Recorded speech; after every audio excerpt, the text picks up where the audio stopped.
Hey folks, welcome back to another OWTV interview. My name is Apostle, and joining me today we have the CEO of America's favorite team. It's Reyzr from the Dhillducks. Reyzr, thank you so much for joining us again. Thanks for having me again. I'm excited. All right, so Reyzr, just real quick, in case someone didn't see the first time you joined us, maybe it's their first time seeing your face, can you give us a quick little icebreaker, tell us who you are?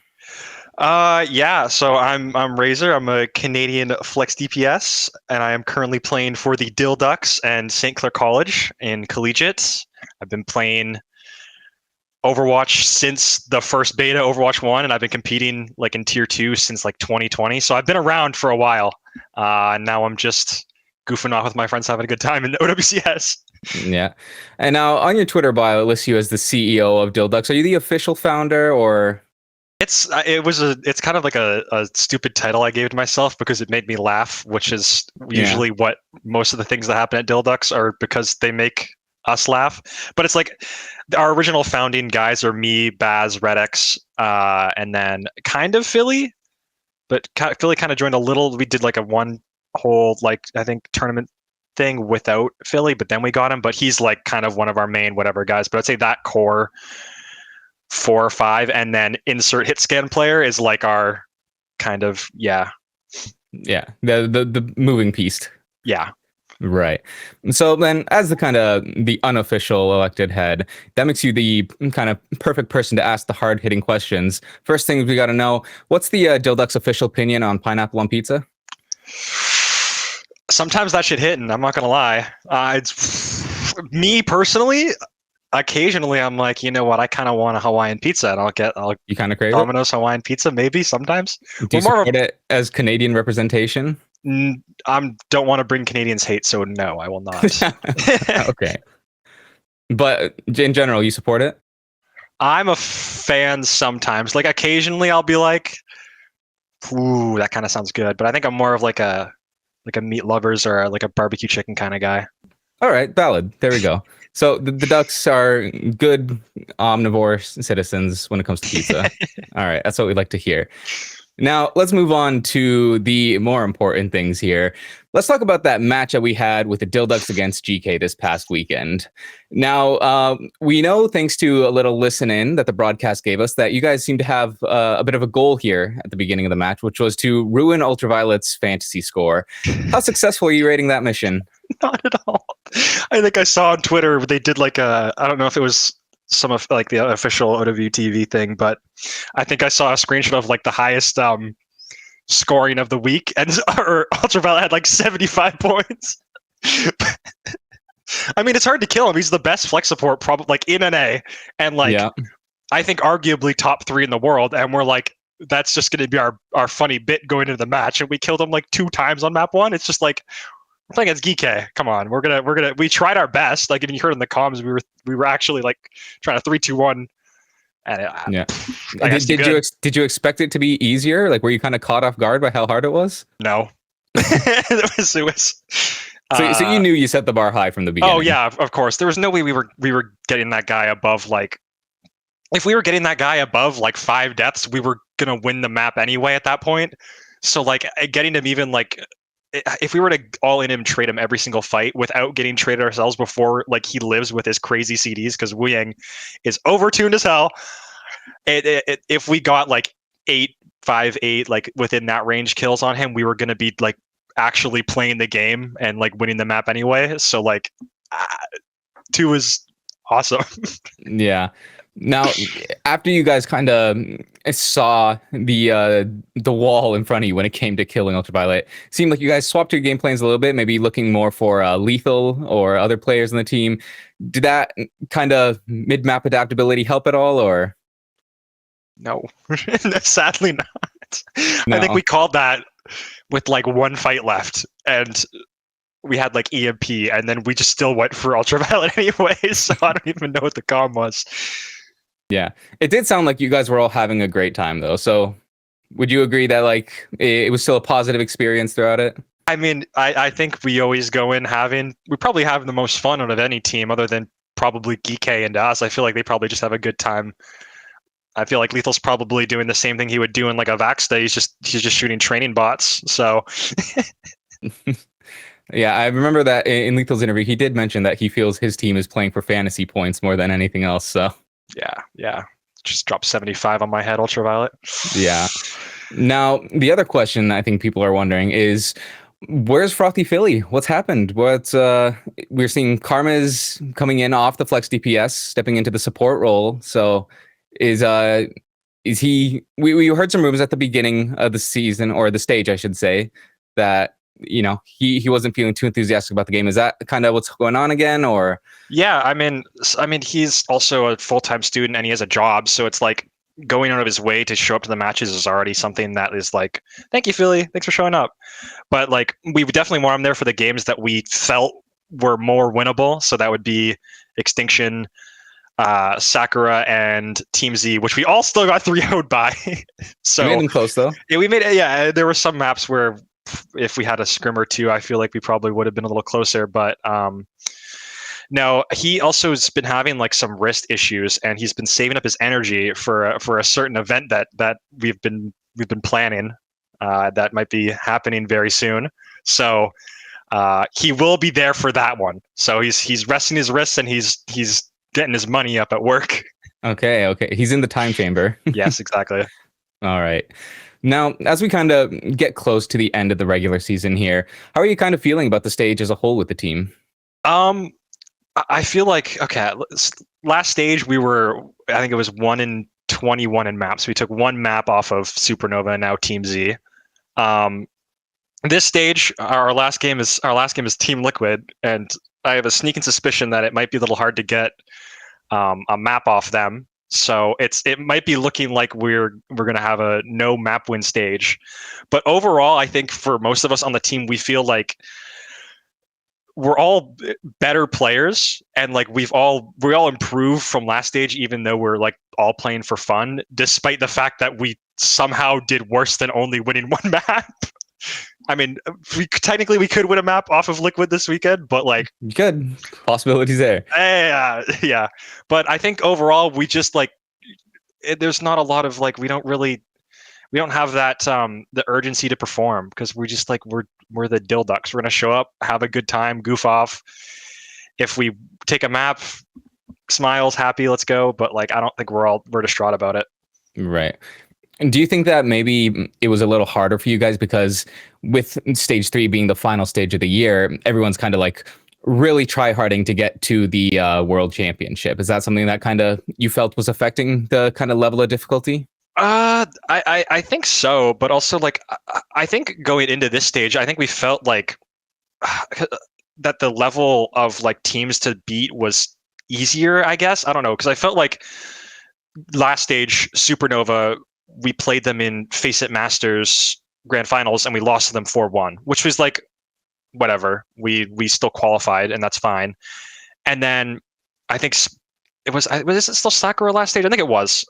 They were also like they were still at a really, really strong roster, and we felt that coming into this stage that the rosters, at least towards the bottom half, got like a little bit lower. So we felt like it should have been easier. So we actually were like, okay, for this 1 week where we had our back-to-back games versus Sakura and Team Z, that we're going to be like, okay, we'll actually maybe try and do some ban prep, maybe scrim a bit, and I'd be like, okay, this felt more winnable. But like, I don't know. I think meta-wise as well, it was kind of not awkward for us. I mean, we didn't have like a lot of game plans going into it, but I think maybe towards it being like that last and like the last tournament of the year, that I think the teams are a little more locked in, but I don't think that really affected us that much.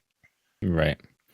Now, it kind of feels like, not just over this stage, but over the course of the entire season, the brand of Dhillducks, it has really grown. It's gained a lot of traction, especially like with your guys' social media posts and on the main broadcast. In fact, we've even seen, I know I saw on your Twitter, or I should say the Dhillducks Twitter, that your Apex Legends team has been seeing some success. So did you like expect to be at the level that Dhillducks is right now when it kind of came together originally? Absolutely not. It's not even like because originally it was a random name we came up with for I don't know.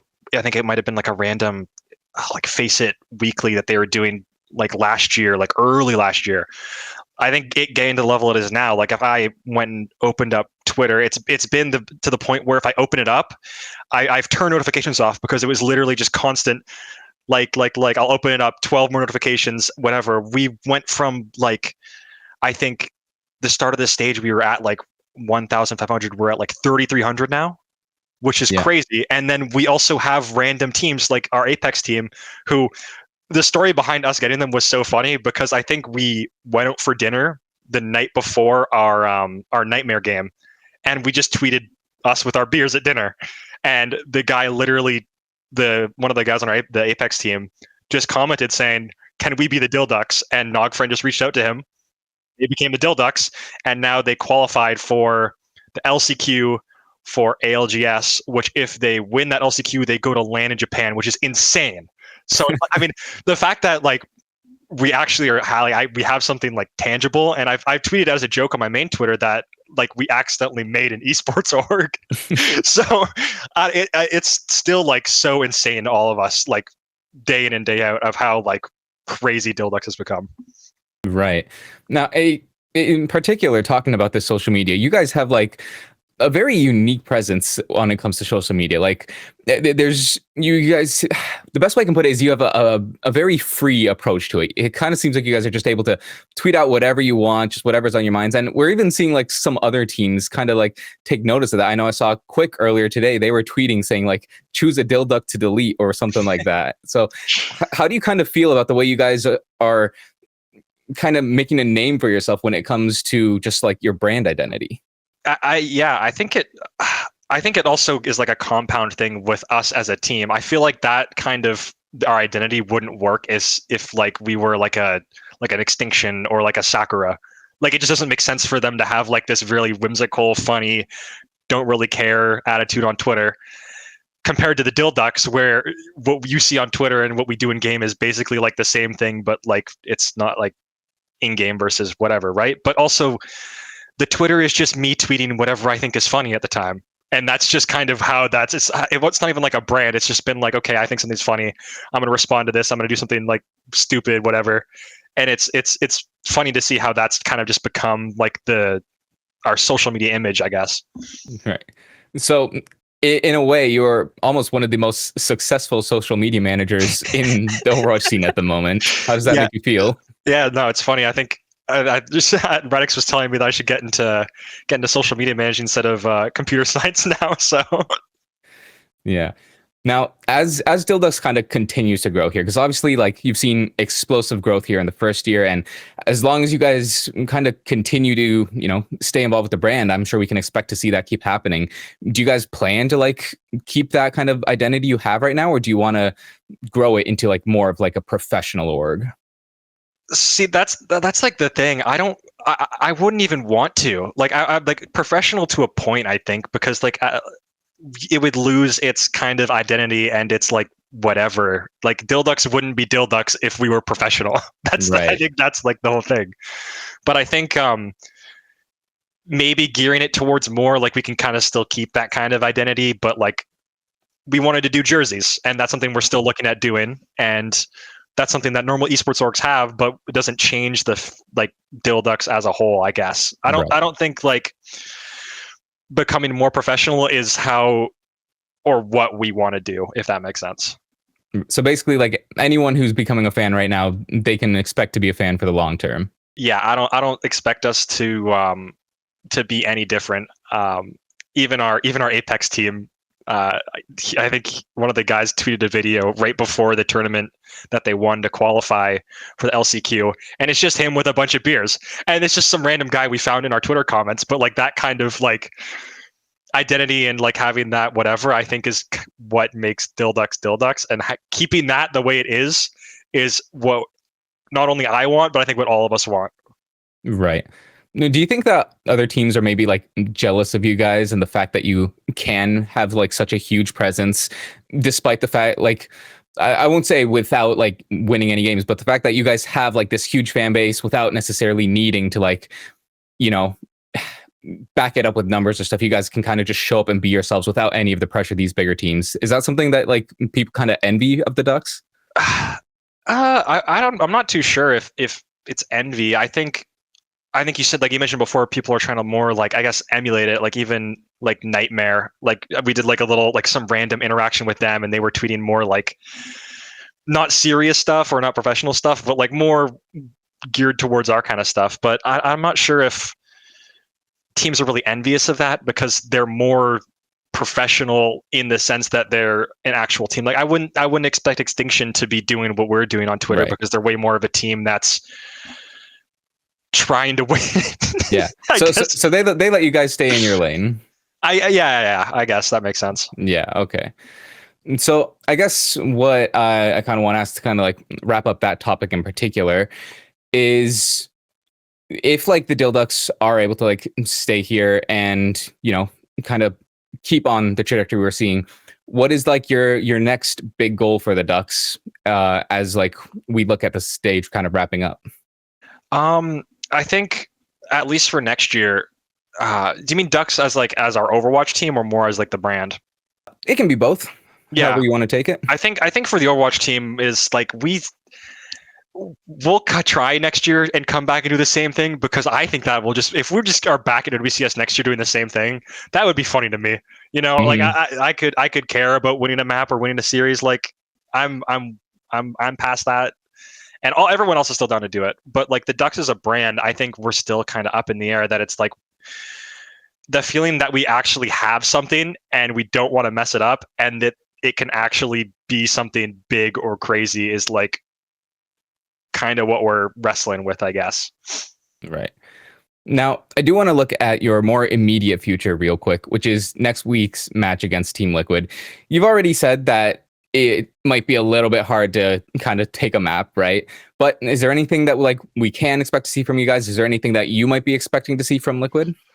That's a good question. You could probably expect to not see, maybe hear some more singing. We are taking song requests still. Okay. Preferably white girl music. That's my go-to. Gameplay wise, it's great. I have no idea. I mean, we're just going to show up and have some fun, sing some tunes, and we'll see what happens, I guess. Yeah. Now, Liquid have shown kind of two distinct comps at this point, with Infekted on the ball, Infekted on the Sigma. Which one of those do you think will be better for you guys to content farm? I think either or. We could probably make it work either way. I think ball's a little corny. You kind of just kill my backline too fast, and then we can't really do fun stuff together. So if he's on Sigma and they're playing more poke, I guess we're a little more free to kind of goof around, I guess. Okay. Out of curiosity, do you guys ever we kind of saw it in your match against GK, how you kind of said, we have a goal, we want to ruin Ultraviolet's fantasy score. Is there any kind of like self-imposed challenge that you're planning for the Liquid match? I don't know. It was my idea coming up with something. Yeah, last week for the GK game, I really wanted to like. This is more towards the singing thing. Is I really wanted to sing. What's the Backstreet Boys song where they're like, "You are my fire"? Oh yeah. I wanted to get that one going with all of us singing it at the same time. Get like That Way, I think it's called. That Way. Yeah. I wanted to get us like singing that like perfectly on stream. Mm-hmm. But at least for like in game, we could try and ruin someone's fantasy. I don't know. Like they might be played for fantasy too. These guys are a bunch of tryhards. So right. You never know. It's probably not the Wu Yang will be our target. I'll say that. So I think Vega will be okay. Oh, you don't want to try to like increase his Ajax score over the season, or? Oh, if we get him to Ajax, that'd be funny. No, that would be a good one. If he's on Lucio, we'll get him to Ajax. That's what we'll try to do. Okay. There you go. Thank you. We got a self-imposed rule now. We're gonna try and make him Ajax. There we go. All right. Now, out of curiosity, you mentioned that you wanted to like, be caught singing on broadcast. Do they tell you when they're going to be jumping into your comms, or do you just kind of have to hope for the best? No, I like specifically last stage is like towards the end. We really, really, really wanted to get listen-ins, but they did not a single one for us all of last stage. So this stage, we were like, I want to do it so badly, and even our last match, they did like an entire. Like I think it was Uber that was casting. They said they. Never before they listened to us for the entire round of Samoa, which was so funny to me. So at the end, he said it was the easiest cast he's ever done. Yeah. No, I mean they don't ever really tell us. There's like a little in the Discord we're supposed to play, and there's a little like bot that just is in there. I don't know, it's just like another user. Yeah. And I guess they just kind of do it randomly. I've seen a trend that it's usually on teams attacking of either payload or hybrid maps. They'll do a listen in on the attack. So I was like strategically in my mind, I was like, okay, let's get a good song on. I'm gonna start singing. So I think this the last match they caught me singing. What song was it? I don't remember. But I was like, that was a good song, and I was singing my heart out, and I was they caught me. So yeah. So if it came down to it, who would win a singing competition between you and Liquid? Oh, us. Yeah. 100%. You guys have the barbershop quartet qualities. Yeah. I mean, we might. I think we got some good synergy over here, so I think we might be good at that. All right. Now I'll raise you another power scaling question here. If we got like a completely the gauntlet, we'll say, if we brought back the gauntlet and we saw a match between Quick Esports and EMEA and the Dhillducks from NA, who would win? What's your take on that? Not to be biased or anything, but I think we would win. If memory serves me correct, they're only in OWCS right now because they couldn't field another roster for the other thing. But our team actually made it through promotion and relegation. So I mean, they might have a map win on us, but I don't know if they can really hang. You guys fought for it. Yeah, we actually I guess won some series. They can win a map, but we won some series. So who knows? I mean, we'll have to see potentially. I think it might be us though. So I take that to mean as just a blanket statement, NA better than EMEA? Oh, I think I'm stirring the pot a little. I'll admit. I think our NA guys need to step up. Our best team only has one NA player on it. So actually, actually, GK lost to Liquid, so never mind. Go Liquid. NA on top. There you go. All right. Well, Reyzr, that about wraps up all the questions I have for you here today. But before I let you go, is there any messages you want to put out? Anything you want to shout out? Honestly, I just want to thank. I mean, I literally did this last time when I was on here. I just want to thank everyone who's been supporting the Dhillducks, especially now. I wish I mentioned it in the last interview I did of how many followers we had, just to compare now, because it's so insane the amount of support we're getting. Like every single tweet, every follow, whatever. It's like it blows my mind. So I just want to thank all of the Dhillducks fans out there. We suck, but you guys rock. So hey, even if you suck, still top 8 North America. It's still top 8 North America. We're the 8th best North American team. Yeah, exactly. All right. Well, Reyzr, thank you so much for joining us again. It's been a pleasure to have you on as always. Yeah, thank you for having me. Always a fun time. And with that, we do wrap up here. Make sure that you follow Reyzr and the Dhillducks on their social media, because if you haven't already, you are 100% missing out. Like I said, best social media, not just in North America, but arguably just in OWCS as a whole. So make sure you check them out. Make sure you watch their matches, because they always bring us some entertaining comps and matchups. Always a great thing to see. And make sure you follow OWTV on our social pages as well, so you can keep an eye out for more interviews just like this. Find out what's going on with your favorite teams, favorite players. Find out what's going on behind the scenes and what they have in store for us in the future. But like I said, that is a wrap for today. I've been Apostle. This has been Reyzr joining me. Thank you so much for watching, and we'll see you all next time.